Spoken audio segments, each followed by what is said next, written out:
Enric, és el primer any que la Fira compta amb totes les denominacions d'origen de Catalunya. Què significa això a la Déu Garrigues?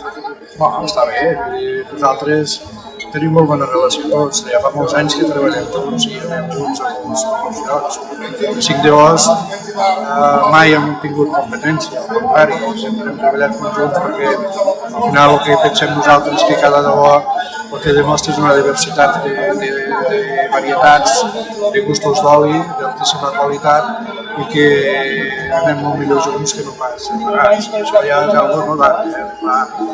Fa 20 anys que vam començar a fer projectes, a fer premis, hem fet moltes coses juntes i el d'avui és un reconeixement, que sempre agrada tenir un reconeixement de molta feina feta durant molts anys i de molta gent que ha picat pedra al nivell de les Degots. No és fàcil estar en una Degó perquè les exigències de les Degots són molt altes comparat al que no hi és, però bueno, hi ha gent que aposta per aquestes qualitats, per aquest nivell de qualitat i penso que avui en dia i sobretot a nivell d'exportació el segell de la Degó és bàsic perquè tu puguis entrar en molts mercats que sense aquest segell no hi entraries.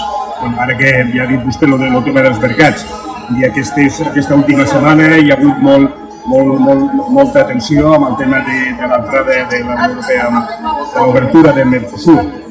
El sector de l'oli, què significarà això? Al final sembla que el sector de l'oli i el del vi són els que, en certa manera, poden estar menys perjudicats o poden inclús guanyar mercat, no?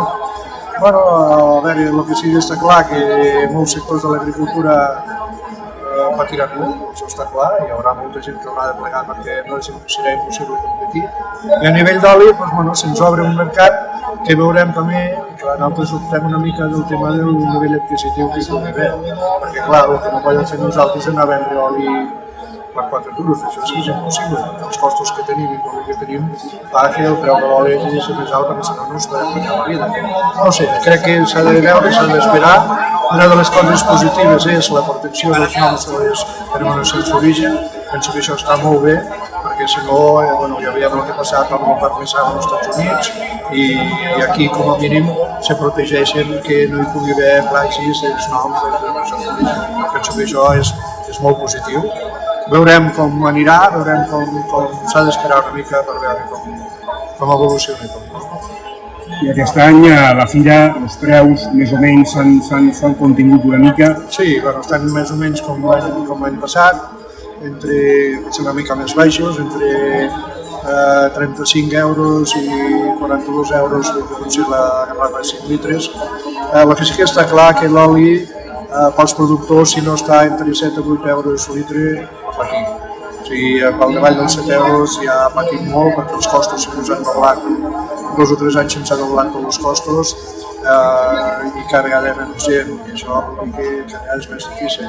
Ara, jo penso que aquest preu de 8 euros podem anar fent i podem anar d'això. Ara menys baixar d'aquí ja és complicat per la supervivència de la gent. Molt bé, moltes gràcies.